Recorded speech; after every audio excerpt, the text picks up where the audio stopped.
बड़ी खबर आपको बता दें, वन नेशन वन इलेक्शन को कैबिनेट में मंजूरी मिल गई है।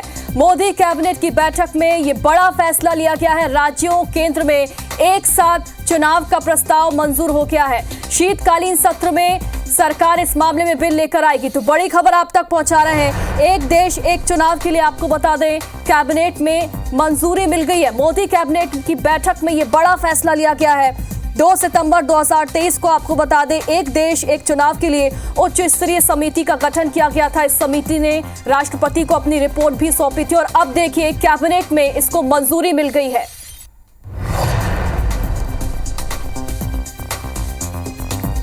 तो बड़ी खबर आप तक पहुंचा रहा है, वन इलेक्शन वन नेशन को कैबिनेट में मंजूरी मिल गई है। मोदी कैबिनेट की बैठक में ये बड़ा फैसला हुआ है। राज्यों केंद्रों में एक साथ चुनाव का जो प्रस्ताव है उसको मंजूरी मिल गई है और शीतकालीन सत्र में सरकार बिल भी लेकर आएगी।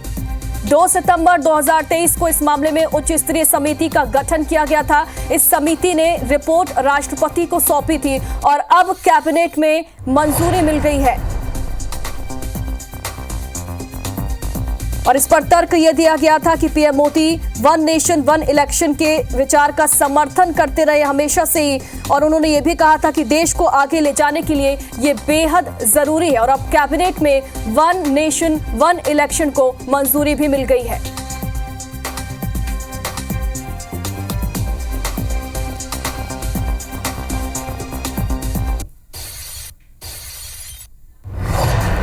तो बड़ी खबर इस वक्त की आप तक पहुंचा रहे हैं। आपको बता दें, एक देश एक चुनाव को लेकर कमेटी ने अपनी रिपोर्ट पहले राष्ट्रपति को सौंपी थी और राष्ट्रपति द्रौपदी मुर्मू को 18,000 से ज्यादा पन्नों की रिपोर्ट पूर्व राष्ट्रपति रामनाथ कोविंद की अध्यक्षता वाली एक उच्च स्तरीय समिति ने सौंपी थी। और देखिए अब मोदी कैबिनेट की बैठक में ये बड़ा फैसला हुआ है। राज्यों केंद्र में एक साथ चुनाव का प्रस्ताव जो है उसको मंजूरी मिल गई है। शीतकालीन सत्र में सरकार बिल भी लेकर आएगी।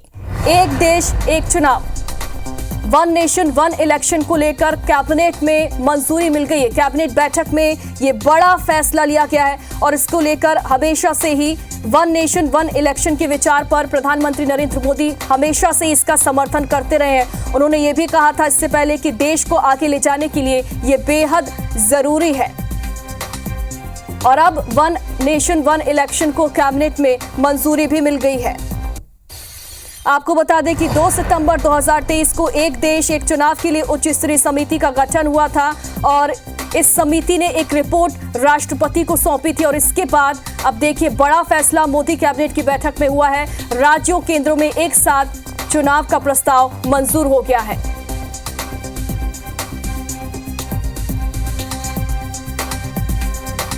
तो एक देश एक चुनाव को लेकर इससे पहले जो कमेटी बनाई गई थी उसने अपनी रिपोर्ट राष्ट्रपति को सौंपी थी और आपको बता दें कि राष्ट्रपति द्रौपदी मुर्मू को 18,000 से ज्यादा पन्नों की रिपोर्ट सौंपी गई थी।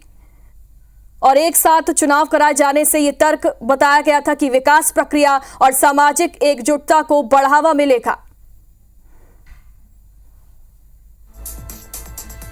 और साथ ही आपको बता दें कि लोकतांत्रिक परंपरा की नींव गहरी होगी, ऐसा तर्क दिया गया था। उच्च स्तरीय समिति ने वन नेशन वन इलेक्शन के मुद्दे पर 62 राजनीतिक दलों से संपर्क भी किया था, जिसमें 47 राजनीतिक दलों ने जवाब भी दिया था।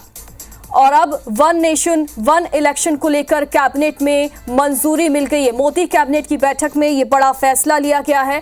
केंद्र में एक साथ चुनाव होंगे, इस प्रस्ताव को मंजूरी मिल गई है। शीतकालीन सत्र में सरकार बिल भी लेकर आएगी। तो आपको बता दें कि पूर्व राष्ट्रपति की अध्यक्षता वाली कमेटी ने पहले कदम के तहत लोकसभा और राज्य विधानसभाओं के लिए एक साथ चुनाव कराने की सिफारिश भी की थी।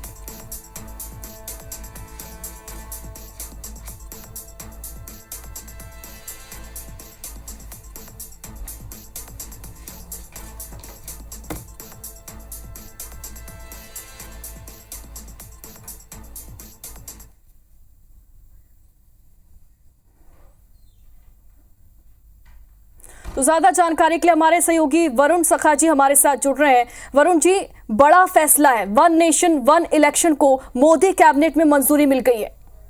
ये बहुत बड़ा फैसला है भारत में एक चुनाव एक देश एक चुनाव की बात बहुत लंबे अरसे से की जा रही थी। इसके लिए जो है पूर्व राष्ट्रपति रामनाथ कोविंद की अध्यक्षता में एक कमेटी बनाई गई थी, जिस कमेटी ने बहुत सारी रिकमेंडेशंस दी थी। इसको लागू करने का पूरा एक वो प्रोसीजर और प्रारूप बनाया गया है, जिसमें करीब 7 ऐसे अमेंडमेंट्स हैं संविधान के अंदर जो करने पड़ेंगे, जिनमें एक जनप्रतिनिधि कानून है, एक जिससे गवर्न होती है स्टेट की विधानसभाएं, एक जिससे लोकसभा गवर्न होती। इन सारे कानूनों को बदलना होगा, इस पर भी बात हुई। यानी कि आने वाले 2024 को इसको बेस लाइन माना गया है कि लोकसभा की जो 17वीं जो लोकसभा है, ये भारत की एक तरह से चुनाव का एक ईयर होगा।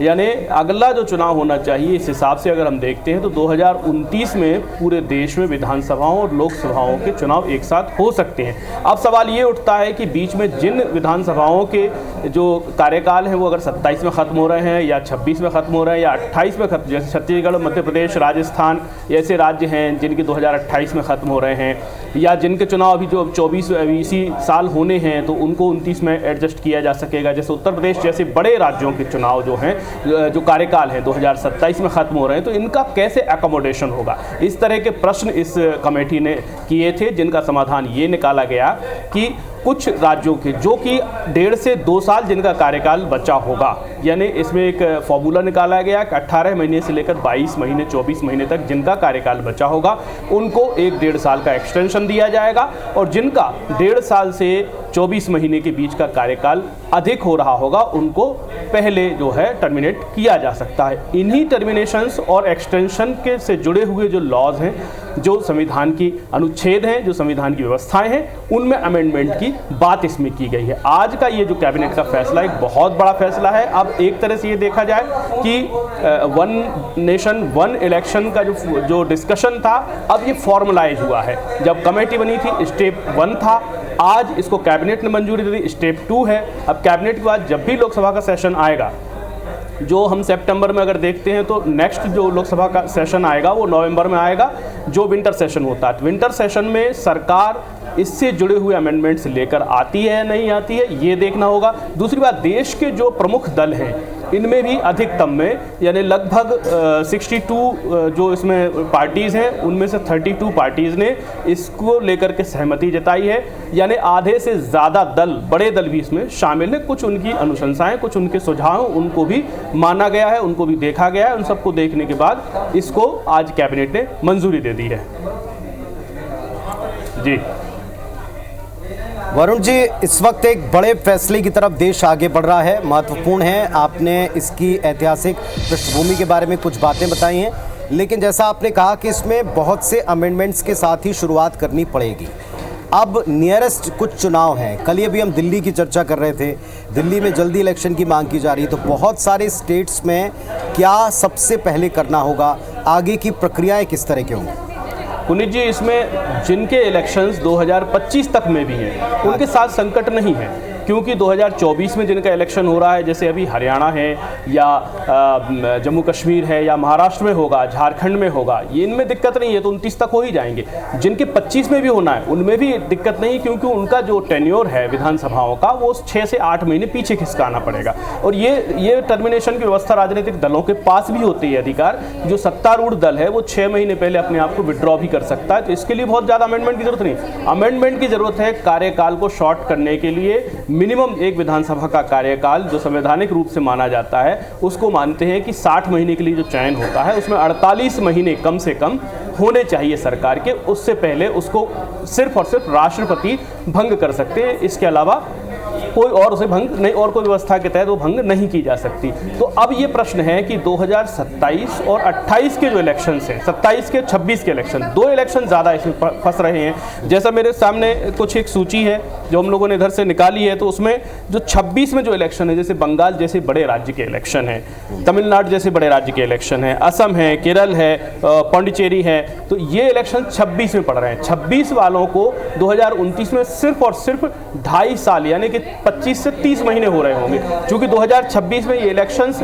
स्पैन 26 है, यानी जनवरी से लेकर के दिसंबर के बीच में कभी भी है। तो किसी को पूरे 30 महीने हो रहे होंगे, किसी को 24 महीने हो रहे होंगे, किसी को 23-22 महीने भी हो रहे होंगे। तो समस्या इनके साथ आएगी। तो मुख्य रूप से अगर देखें, टेक्निकली हम अगर देखें इसको, तो राज्यों को जो अनुच्छेद है, राज्यों की विधानसभाओं को जो डिक्टेट करने वाले या जो उनको डायरेक्टिव्स हैं, वो कहलाते हैं 172 से शुरू होते हैं। तो 172 से लेकर के 327 तक हम उसमें देखते हैं, अलग अलग जगह अलग अलग अनुच्छेदों में व्याख्या है, उनमें थोड़े से अमेंडमेंट की आवश्यकता होगी और वो अमेंडमेंट अगले जो विंटर सेशन में किए जा सकते हैं, जिससे कि ये जो 27-26 में जो इलेक्शंस हैं उनको कुछ को आगे कुछ को पीछे, या ये भी एक व्यवस्था बनाई जा सकती है कि जो चुनाव होंगे इस बीच, उन चुनावों का जो कार्यकाल है, जो भी सरकारें चुनी जाएंगी वो 5 वर्ष के लिए नहीं चुनी जाएंगी। तो उसके लिए जो जनप्रतिनिधि कानून है 1955, सबसे बड़ा कानून जो है,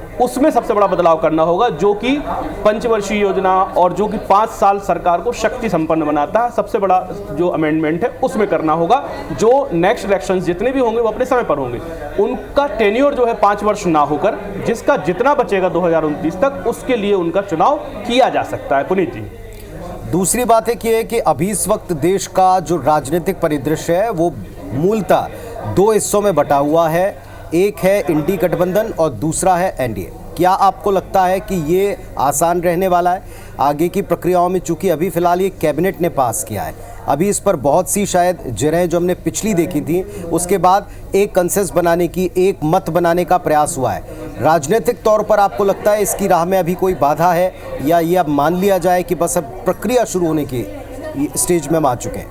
जैसे मैंने पुनीत जी पहले कहा कि स्टेप 1 ये था, इसका फॉर्मल स्टेप, पहला कदम था कमेटी का निर्माण, जिसको पूर्व राष्ट्रपति के नेतृत्व में बनाई गई। दूसरा कदम आज उठाया गया है। तीसरा और महत्वपूर्ण कदम है इसको सदन के पटल पर लाना। सदन के पटल पर जो आएगा उसके बाद इस पर बहुत से राजनीतिक दलों का स्टैंड ये है कि एक बार हम देखेंगे ड्राफ्ट कैसा तैयार हो रहा है। अभी तो सारी बातें कमेटी ने की है, कमेटी ने रिकमेंडेशन सरकार को दी है, सरकार ने कैबिनेट से पास की है। अब इसको और विस्तार से जो है पब्लिक फोरम में जब चीज़ें आएंगी, पॉइंट टू पॉइंट आ जाएंगे, तो उसके बाद एक नया राजनीतिक परिदृश्य उभर कर सामने आएगा। वर्तमान के राजनीतिक माहौल को अगर हम देखते हैं तो एक तरह से ये कहा जा सकता है कि जो 62 ऐसे दल हैं जिनको चुनाव आयोग राय के योग्य मानता है मत के मामले में, उन 62 दलों में से 32 दलों ने इसको लेकर के सहमति जताई है।